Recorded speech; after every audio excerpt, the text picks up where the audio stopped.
मैवं विभोरति भवान, हमको मत त्यागिए। बोले क्यों नहीं त्यागे आपको? बोले हम क्यों ले आपको शरण? बोले हे प्रभु, बोले क्या है? बोले हमको इसलिए आप ग्रहण में कीजिए, हम इसलिए आए हैं। बोले सर्व विषयांस त्यजासि, हमने सारे विषयों को त्याग करके हम आपके पास आए और आप फिर भी हमको ग्रहण नहीं कर रहे। भगवान कहते हैं मेरे को कैसे पता? बोले तुम ऐसी आई मेरे को तो नहीं पता।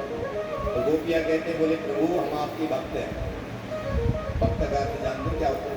भक्त कैसे बने? आप सब भक्त हैं। भक्त की महिमा, सबसे पहले खेत को जोता जाता है और खेत को जोतने के बाद में उसके बाद उसमें धान बोए जाते हैं। धान जब उगते हैं तो 6 महीने के बाद वो क्या करते हैं? बोले धान देते हैं।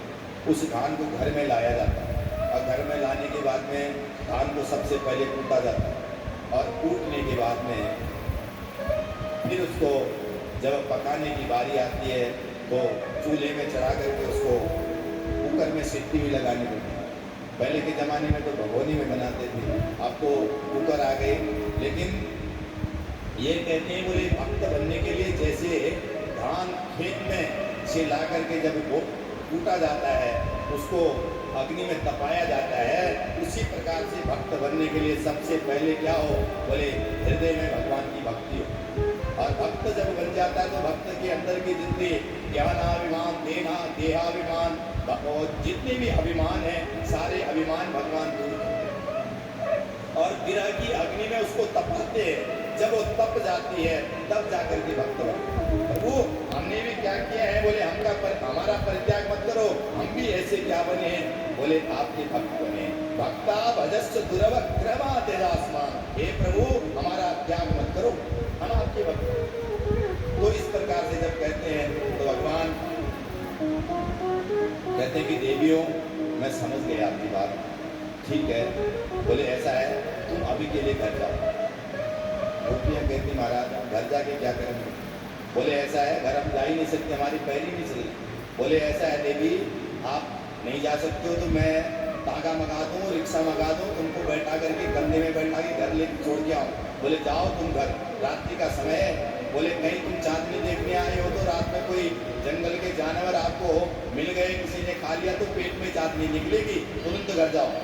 गोपियों को बहुत समझाया और एक 50 रुपये का मटका भी हमको अगर लेना हो तो उसमें 10 बार ठोकते हैं और भगवान अपनी शरणागति लेते हैं तो सबसे पहले उसको ठोक बजाते हैं। आज गोपियों की परीक्षा हुई है। गोपियाँ कहती है बोले प्रभु हम घर नहीं जा सकते। बोले घर जाके क्या लेके जा? बोले काम करना घर का। बोले घर जाके काम तब करेंगे ना जब चित्त लगेगा।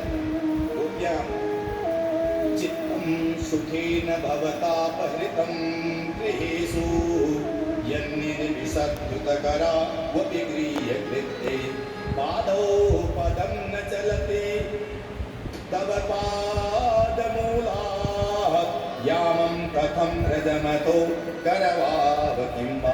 गोपियाँ कहती हे प्रभु, हे गोविंद, हे नारायण, बोले पादौ पदं न चलति, हमारे पैर ही नहीं चल रहे हैं। और भगवान कहते हम छोड़ के आते। बोले तुम छोड़ के आओगे तो भी हम क्या करेंगे? बोले आपने तो क्या कर दिया? बोले जो बंसी बजाई उस बंसी ने क्या कर दिया? बोले चित्तम सुखेन भवतापहृतं, बोले आपने जो बंसी बजाई हमारे चित्त को ही हरण करके ले लिया। अब चित्त ही ना हो तो हम क्या करेंगे? वहाँ सब्जी काटेंगे तो तब तक जो है हम सब्जी काटते काटते भूल जाएंगे महाराज, कुछ और काम करने लगे। बहुतों की ऐसी रहती है, कोई काम करते करते बोले महाराज वो चीनी 2 बार डाल देते, कभी कभी नमक ही 2 बार डाल देते, तो किसी का भाव रह जाता है ऐसा। तो ऐसे ही गोपियाँ कहती बोले हमारा पैर तो यहाँ है, चलो आप पहुँचा भी दोगे तो हमारा चित्त भी हमारे पास नहीं है। बोले चित्त भी आपने ले लिया है, इसलिए जो है आप क्या करो? बोले हमको आप ग्रहण कीजिए और हमको स्वीकार करिए और हम आपकी शरणागत हो। जब जीव के अंदर जीवात्म तत्व की जब उस परमात्मा का बोध हो जाता है तो वो स्वयं क्या है? बोले परमात्मा होता है। ये आज जो गोपियाँ हैं ये गोपियाँ भी आज महात्मा बन चुके हैं महाराज। दंडकारण्य के संत, बड़े बड़े जो संत थे, जिस समय रामा अवतार में भगवान उस वेश में जाकर के दंडकारण्य में जब रहते थे तो सारे जितने भी संत थे वो संत देख करके भगवान के जो कमल है, जो चेहरा है, उसको देख करके सारे संत यही सोचते थे, बोले कहीं आज हे प्रभु हम भी आपकी जो क्या बने, बोले हम आपकी पत्नी बने। तो भगवान कहते हैं ऐसा तो हो नहीं सकता, बोले तुम्हारा मनोकामना अवश्य पूर्ण करेंगे। वही जो संत थे दंडकारण्य के संत है, श्रुति रूपा, कीर्ति रूपा, ऋषि रूपा और अणिमा, महिमा, लघिमा, प्राप्ता, सिद्धा, इतनी जो संत सिद्ध संत थे वही संत आज गोपी बनकर के आए। तभी तो गोपियों के अंदर ये भाव है भगवान के प्रति, भगवान के सारा घर का काम काज छोड़ करके आज गोविंद की शरण में जब रात्रि में जा रही है तो ये समझ लो कि ये सिद्ध संत ही। तो भगवान ने क्या किया, बोले हे प्रभु सिंचांग नष्ट धरा मृतपूरकेण, हे प्रभु आप हमको ग्रहण कीजिए और हमको अमृत प्रदान कीजिए। ऐसा कह करके भगवान से कहते हैं, भगवान प्रसन्न हो गए। भगवान कहते हैं कि गोपियों आपसे मैं प्रसन्न हूं, आत्मा रामोप्यरी रमत, बोले आज मैं प्रसन्न हो गया कि आपके अंदर का जो अहंकार था वो चला गया।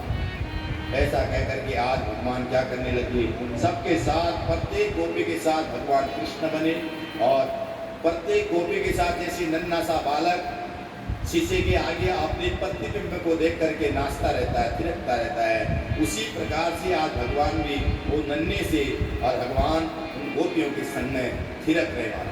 और तिरकते तिरकते कैसे तिरकते, सुखदेव महामुनि वर्णन करते हैं, बाहु प्रसार परिरंभ कराल कोरु निविस्तनाल नवनर बनखाते छिलवावलोक हसिते ब्रज सुंदरेणा उत्तम भयं रतिपतिं रमयां चकार। बाहु प्रसार परिरंभ, एक हाथ कंधे में है, एक हाथ एक पैर नख के अग्रभाग में है, कंधे में हाथ डाल करके आज ताता थैया करके प्रत्येक गोपियों के साथ नृत्य कर रहे हैं। आज कहते हैं बोले कामदेव को कहते हैं कि काम